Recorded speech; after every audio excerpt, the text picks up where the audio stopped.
Всем привет и добро пожаловать на мой канал!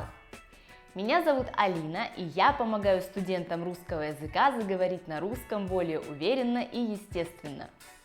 Подписывайтесь на канал, если вы еще не подписаны, и ставьте лайк на это видео. Как часто вы попадаете в ситуации, когда нужно быстро ответить на русском языке? Например, вам наступили на ногу в общественном транспорте и попросили прощения. Но в этот момент вы не можете быстро сообразить, что на это ответить, потому что вы не так часто говорите по-русски, и когда нужно что-то сказать, из головы вылетает напрочь все, а перед глазами остается тот самый белый лист. Давайте рассмотрим несколько таких ситуаций и выучим фразы, которые говорят в тех или иных случаях. И я предлагаю начать с ситуации, которую я привела в примере. Вам наступили на ногу в транспорте, или в магазине, или на улице, и попросили за это прощения. Что в этом случае можно ответить, кроме жеста? Ничего страшного. Или просто ничего. Все хорошо. Все в порядке. Но, наверное, самое употребительное – это «ничего страшного». Эта фраза нейтральная, и ее можно говорить как тем людям, с кем мы общаемся на «ты», так и тем, с кем мы общаемся на «вы». И не бояться, что в каком-то случае вы можете перепутать и употребить ее в неправильной форме, вернее, в неформальной форме, когда ситуация требует формального обращения. Обратите внимание, в разговорной речи, когда мы говорим быстро, очень часто наше «ничего» превращается в «ничо». Это абсолютно разговорная форма. Или она может стать чем-то средним между «ничего» и «ничо». Ничего. Ничего страшного. Я не говорю «ничего страшного». Я не говорю «ничего страшного». Я говорю «ничего страшного». Ничего страшного. О в конце практически не слышно, но она там есть. Переходим к следующей ситуации. Вам представляют нового человека, или вы знакомитесь с новым человеком, и он вам говорит: «Приятно познакомиться». Вы ему на это можете ответить: «Мне тоже». Если честно, мне не очень нравится быть в такой ситуации, потому что я не могу из себя выдавить «мне тоже». И обычно на это говорю «угу». Почему? Потому что я этого человека вижу впервые, и я не понимаю, приятно ли мне было только что с ним познакомиться или нет. И не хочу лукавить. Но это очень распространенная ситуация, и практически всегда, когда кто-то с кем-то знакомится, люди говорят: «Приятно познакомиться». А вы, если хотите показаться вежливыми в ответ, можете сказать, что вам тоже приятно познакомиться. При прощании, кстати, мне эта фраза кажется более уместной, потому что вы уже провели какое-то время вместе и, наверное, можете понять, все-таки было ли вам приятно познакомиться. Идем дальше. Вам нужно выйти из автобуса, или из электрички, или из метро, где куча людей, или пара человек, которые стоят перед вами и через которых нужно пройти к выходу. И чтобы не просто молча толкаться, вы можете спросить у человека, который стоит перед вами: «Вы выходите на следующий?» В том случае, если вы решили подготовиться к выходу заранее. Или если транспорт остановился и вам уже нужно пройти, а вы видите, что человек, который стоит перед вами, не собирается выходить, тогда можно ему сказать: «Разрешите пройти?» Или просто «Разрешите?» Или «Прошу прощения». И человек подвинется в сторону. Вообще «разрешите» очень полезное слово, потому что оно используется не только, когда вам нужно выйти из автобуса, но в любой ситуации, когда вы хотите попросить человека подвинуться. Следующая ситуация. Вам что-то сказали, но вы либо не расслышали, либо не поняли. Например, во время телефонного звонка пропала связь, и вы не услышали, что вам сказал собеседник.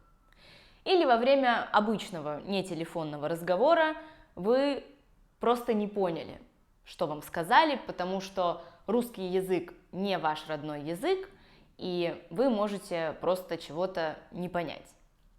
Как в таком случае переспросить у человека, что он сказал? Извините, я не расслышал. Можете повторить? Или неформальное. Извини, не услышал. Можешь повторить? Или просто. Можешь повторить? Можете повторить? Повтори, пожалуйста. Или повторите, пожалуйста. Что? Или что-что? Так тоже можно сказать, и это не будет звучать грубо. Это совершенно нормальная форма вопроса. Что? Я не понял. Что? Я не услышал. Но, конечно, в этом случае еще многое зависит от интонации, потому что если вы скажете «что?», тогда будет понятно, что вам что-то не понравилось, и вы чем-то недовольны. Дальше. Вы ходите по магазину, и к вам подходит продавец-консультант с вопросом «Вам чем-нибудь помочь?» или «Вам что-то подсказать?» А вам не нужно ничем помогать.